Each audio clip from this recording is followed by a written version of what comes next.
자, 오늘 법정 얘기를 좀 해봤습니다. 최순실과 고영태가 만났습니다. 레이저를 쏘았다는데 과연 어떤 장면이었을까요? 자, 좀 시작해 보겠습니다. 오늘요, 양지열 변호사님. 법정에서 결국 만난 거죠? 네, 그렇습니다. 오늘 1시 55분 정도에 고영태 네. 씨가 법원에 출석을 했고요. 네. 그 회색 정장 차림을 입고 네. 법정에 들어갔는데, 짐작하시겠지만 고영태 씨 같은 경우는 약간 긴장한 모습도 보였었고, 법정 네. 들어갔을 때도 피고인석이죠. 최순실 씨가 앉아있는 쪽으로 눈빛도 주지 않았었는데, 네. 최순실 씨 같은 경우는 얘 그 레이저 눈빛으로 고영태 씨를 계속해서 째려보았던 그런 상태라서 질문하는 동안에도 내내 분위기는 굉장히 냉랭했었고, 고영태 씨 같은 경우는 좀 긴장해서 침을 삼키는 그런 모습들도 보였다고 합니다. 자, 지금 보니까 이제 글쎄요, 말은 안 나눴지만 수많은 일들이 벌어졌습니다. 언론에 이 두 사람이 등장하기 전도 그랬고 이후에도 그랬거든요. 자, 글쎄 이제 직접 한다고는 얘기는 했습니다만 글쎄요. 고영태 씨 이걸 좀 정리해봤으면 좋겠네요.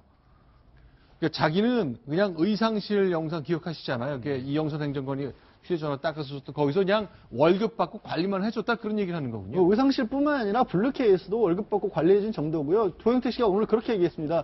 최순실 씨는 계속해서 고영태라 이런 사람들이 주축이 됐었고 자기는 그냥 돈만 줬었던 사람이라고 하는데, 고영태 씨 말이 그렇죠. 만약에 내가 블루케이를 실제로 지배하는 사람이었다라고 한다면 어떻게 내가 거기서 잘렸겠느냐, 자리를 없었겠느냐 이런 얘기도 했었고요.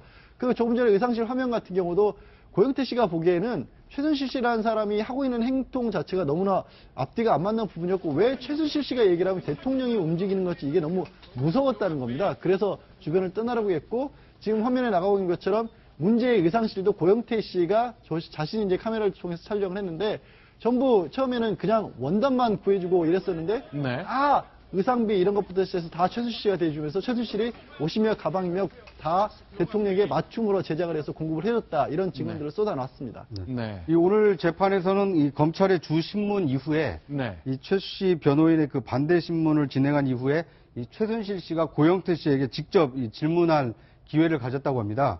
그래서 억울해서 물어봐야 되겠다. 도대체 왜 의상실을 녹음했느냐, 네. 녹화했느냐 이렇게 물어봤다고 합니다. 자, 그렇죠. 녹음하지 않았더라면, 의상실 CCTV로 촬영하지 않았더라면 지금 같은 일이 안 벌어질 수도 있는데 아직은 답이 안 나온 거죠. 네, 그러니까 고영태 씨의 답은 아직 안 나온 상태입니다.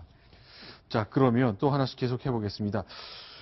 그런데 이제 오늘 007 같은 일이 하나 벌어진 게 있죠. 이 녹음이 모든 것의 출발점이 됐고 결정적인 증거가 됐는데, 고영태의 주선으로 최순실 씨랑 이성한 미래재단 사무총장이 만났는데 한강 고수부지에서 만나는 게 꼭 무슨 수사 영화에 나오는 장면 같네요. 그렇습니다. 실제로 이제 오늘 녹음 파일을 이성한 전 사무총장이 제시를 했습니다. 그게 최순실 씨와 나눈 대화의 내용이고, 차은택 씨와 관련해서 왜 차은택 씨에게 모든 것을 다 책임지으려 했다라는 그런 내용이 담겨 있었는데, 내용이 중요한 게 아니라 최순실 씨가 아니 갑자기 이거를 어떻게 녹음을 했느냐라고 얘기를 한 겁니다. 그러니까 말씀하신 것처럼 그 자리가 한강 고수부지에 최순실 씨가 차를 몰고 갔고, 뒷좌석에는 고영태 씨가 조수석에 고영태 씨가 타고 있고, 그다음에 이성한 사무총장이 차를 같이 타서 차 안에서 나눈 대화였는데, 최순실 씨 얘기가 내가 혹시 녹음할까 봐 이 휴대전화도 달라 그래서 휴대전화도 내가 가지고 있었는데 어떻게 녹음을 했냐라고 하니까,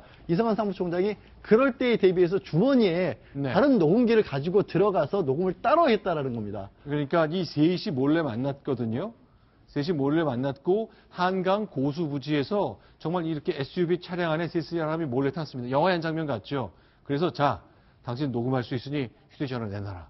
받아갔어요. 그런데 결국 몰래 녹음을 한 녹음기를 따로 하나 가져갔으니까 휴대전화 뺏길 가능성도 염두에 두고 가져왔던 거고요. 그러니까 미리 이성한 씨 같은 경우에는 이 전체적인 그날 녹음뿐만이 아니라 다른 녹취들도 여러 가지를 검찰에 제출을 했거든요. 그 중에 하나가 이제 오늘 법정에서 틀었던 건데, 최순실 씨가 너무나 비정상으로 재단을 운영하기 때문에, 그리고 그렇게 재단을 비정상적으로 운영하다 보면 자신이 사무총장이지 않습니까? 뭔가 이게 문제가 됐었을 경우 나에게 다 책임을 덮어씌울 것 같다라는 그런 느낌에서 어떻게 보면 자신의 안전을 담보하기 위한 목적으로 이거를 다 녹음을 했다고 합니다. 오늘 법정에서 들었던 것 같은 경우에는 그렇게 녹음한 파일을 언론사 간부에게 줬고, 언론사 간부가 또 안정범 전 수석에게 줬다가 이번에 특검의 조사 과정에서 압수를 당한 것으로 보입니다. 그러니까 좀 궁금했던 것이, 이성한 씨가 최순실을 만나서 얘기한 걸 녹음했어요. 그거를 언론에 제보를 했어요. 그런데 이 파일이 특검이 안종범 경제수석을 압수수색했더니 거기서 나왔단 말이죠. 예, 그러니까 그렇습니다. 직접 줬을 수도 있고 누군가 몇 군데 거쳐서 갔을 수도 있지만 어쨌건 언론에 제보된 게 청와대에 직접 들어갔다는 얘기잖아요. 실제로 그렇기 때문에 지금 안종범 전 수석 같은 경우는 이성한 사무총장이 지난해 8월경부터 이게 두 재단의 문제점들이 폭로되기 시작하니까 거기에 대해서 언론에서 상당 부분을 또 먼저 의혹을 폭로했던 사람 아니겠습니까? 네. 그게 알려지고 나서 안 전 수석이 뭔가 이성한 사무총장과 관련된 주변 어떤 조사를 하지 않았나. 네. 그리고 지금 일각에서는 심지어 안 전 수석이 더 이상 이런 식의 폭로를 이어가지 않겠다라는 각서를 이성한 사무총장에게 받았다라는 그런 의혹도 지금 제기가 되고 있는 상황입니다. 네. 사건 무마에 나섰던 거죠. 네. 자, 오늘 있었던 법정 상황인데, 글쎄, 007 같은 일들이 계속 벌어졌고, 최순실 씨도 자신을 향해서 무언가가 좁혀오자, 자, 배신해라, 이렇게 요청한 상황, 요구했고, 그 장면이 녹음된 것까지 오늘 법정에서 공개됐습니다.